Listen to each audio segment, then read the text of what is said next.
경상남도 통영시. 유독 사람들로 북적이는 가게가 있습니다. 다들 약속이라도 한 듯 뭔가를 사가는데요. 통영하면 꿀빵 아닙니까? 주민은 물론 관광객들한테도 소문난 꿀빵인데요. 벌써 60년째 통영 명물로 사랑받고 있다는군요. 맛있었어요. 그 매력이 뭘까요? 달지 않으면서 계속 땡기는 맛. 커피하고 좀 어울려요, 이게. 원두하고. 맛있어요. 요리가 오래되었고 옛날에 그때 먹던 여고생들이 즐겨 먹었는데 간식으로 그게 이제 요리돼 어른이 되어서도 그 오래 전에 먹던 그 음식이 생각나서 계속 꾸준히 찾다 보니까 이게 꿀빵집이 유명해지지 않았나.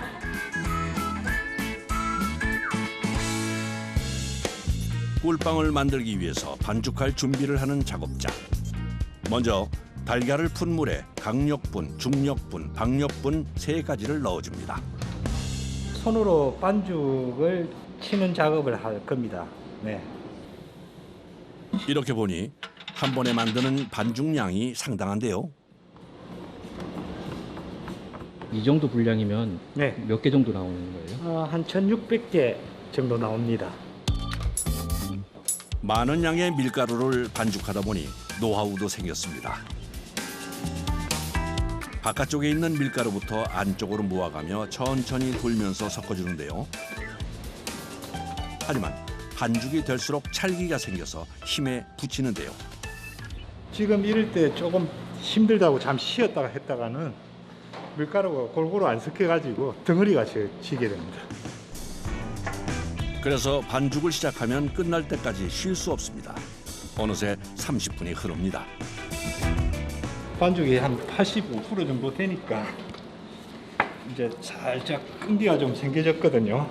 한번 와보세요. 반죽 한번. 조금만 더 넣어주세요. 매일 정량으로 만들어도 날씨, 습도에 영향을 받는 반죽. 그래서 꿀빵을 만드는 작업자를 불러 상태를 체크하는 것인데요. 오늘은 살짝 질게 돼서 밀가루를 더 넣습니다. 반죽을 하루에 몇 개 정도 하셔야 되나요? 평일하고 주말하고는 차이가 있는데 보통 평균이 3개, 많을 경우에는 4개 정도 합니다. 반죽에 힘을 가할수록 점점 강해지는 탄성과 점성. 이 작업을 매일 3번에서 4번을 해야 하니 작업자가 느끼는 피로도는 엄청납니다. 사람이 그냥 진이 쭉 빠지는 거죠. 새로 온 직원들 이 반죽 하다 보면 며칠 지나면 못하겠다고 사표 쓰고 나가는 경우도 있었고, 이런 식으로 쭉 늘어나는 상태가 됐으면 이제 반죽이 다 된 겁니다. 네. 그 사이 꿀빵에 들어갈 팥소를 경단 모양으로 만들고 있는 작업자들. 기계지만 수동으로 움직여야 해서 이 역시 많은 힘을 필요로 합니다. 기계가 스스로 못 빨아들이니까 사람이 위에서 눌러줘야 저게 기계 밑으로 빠져나올 수 있거든요. 이 작업이 손가락 힘이 제일 많이 들어가는 작업이거든요. 무조건 힘으로 누르는 것이 아니라 일정한 힘으로 눌러주는 것이 중요합니다. 힘 조절에 따라 나오는 게 틀리니까 이렇게 작게 나오는 것도 있고 이렇게 더 크게 나오는 거는 조금 떼고 이렇게 조금 떼고 이렇게.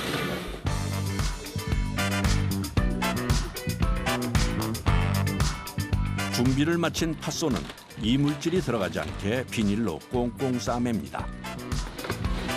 이어서 호박과 자색 고구마가 들어간 팥소까지 만들어주면 준비 완료. 갑니다. 하나, 둘, 셋. 짠. 다음 과정을 위해 준비된 반죽과 팥소는 재빨리 작업대로 옮겨줍니다. 반죽과 마찬가지로 성형도 수작업으로 이루어지는데요. 이건 나중에 이제 나눠서 빵 만들 겁니다. 꿀빵을 찾는 사람들이 워낙 많기 때문에 빠르게 만드는 것이 관건. 효율성을 위해 한 사람이 반죽을 소분해서 다른 사람들에게 나눠주는데요. 몇 그램 하는데요? 23 정도요. 단연간 해오다 보니 저울 없이 손 감각만으로 소분합니다. 저울에 올렸을 때 거의 맞는 반죽 무게. 거참 신기하네요. 매일매일 소 나면 거의 비슷한 그람수가 나와요. 소분된 반죽을 받은 작업자들이 꿀빵 모양 만들기에 돌입합니다. 반죽으로 팥소를 둘러싸면 순식간에 한 개가 완성. 시간과의 싸움이라 모두 기계 같은 손놀림과 속도로 꿀빵을 만들어냅니다. 얼마나 하면 이 정도 손놀림이 나와요? 사람마다 하기 나름이죠. 뭐 손재주가 있으면 좀 빨리 더더갈 거고 없으면 좀 느릴 거고. 거의 2, 3년? 명절 때 송편 같은 거 만드시면 기가 막히게 만드시겠어요. 우리가 솜씨가 좋아서 좀 잘하겠지요. 손으로 움직이는 걸 많이 하니까. 꿀빵을 만들 때 반죽이 팥소를 완전히 감싸는 게 중요한데요. 조금만 이렇게 벌어져도 이게 터지니까 마무리를 잘해줘야 이제 안 터지게끔 튀길 때 튀기는 사람이 고생을 안 하죠. 하루에 몇 개 정도 이렇게 작업하세요? 오늘 같은 날은 2,400알이니까 개인적으로 한 7, 800개? 많을 때는 개인당 한 1,200, 300개 만들 때도 있어요, 보면. 정해진 시간 내에 할당량을 맞추기 위해선 신속 정확하게 손을 움직여야 합니다. 이동도 없이 한자리에서 계속되는 고된 작업. 시간이 갈수록 작업자들의 몸에는 피로가 쌓일 수밖에 없는데요. 온몸 곳곳이 쑤시고 다리는 붓고 저립니다. 급한 대로 움직여보지만 그때뿐. 그런데 가만히 보니 각자 의자가 있습니다. 아니 의자 놔두시고 왜 서서 하시는 거예요? 이렇게 뜨다 보면 이 높낮이가 안 맞잖아요. 그래서 다리가 아프면 좀 앉아서 하고 아니면 또 서서도 하고. 최소 몇 시간 정도 이렇게 계속 작업하시는 거예요? 5시간? 4시간 반, 5시간. 팔, 어깨, 손가락, 다리 다 팔. 작업자들의 정성과 노력으로 점점 채워지는 꿀빵. 어느 정도 모이자 다음 과정을 향해 이동하는데요. 튀김기에 넣기 전에 반죽에 묻은 밀가루를 하나하나 털어줍니다. 기름 솥에 들어가면은 기름이 좀 빨리 지저분해지고. 꿀빵을 기름에 넣으면 신경 쓸 일이 더 늘어나는데요. 다 익을 때까지 세심하게 봐줘야 합니다. 안 저어주면은 한쪽 면만 있고 빵 모양이 이렇게 제품이 제대로 안 나와요. 한 번에 80개의 꿀빵을 튀겨내는 작업자. 골고루 익히기 위해서 온 신경을 집중하는데요. 튀기는 도중에 꿀빵 한 개를 꺼내더니 뭔가를 발라서 다시 넣습니다. 잠시 후에도 꿀빵에 똑같은 작업을 합니다. 바르시는 건 뭐예요? 같은 반죽이에요. 싸는 과정에서 마무리가 잘 안 되면 이렇게 터져요. 터지면은 그 터진 곳으로 앙금이 새나고 이러면 기름도 지저분해지고 그러니까 이제 일단은 메꿔주는 거예요. 종일 혼자서 뜨거운 기름 열기를 견디며 해야 하는 일이라 튀기는 작업이 가장 고되다고 하는데요. 그래서 매일 돌아가면서 일한다고 합니다. 얼마나 더운지 말로는 이게 안 되고 에어컨을 두 개 켜놓고 한겨울 빼고는 에어컨 켜놓고. 먹음직스러운 갈색으로 변하면 꺼내서 식혀주는데요. 그새 꿀처럼 달콤한 물엿이 준비됩니다. 무엇보다 농도가 중요한데요. 지금 넣으신 건 뭐예요?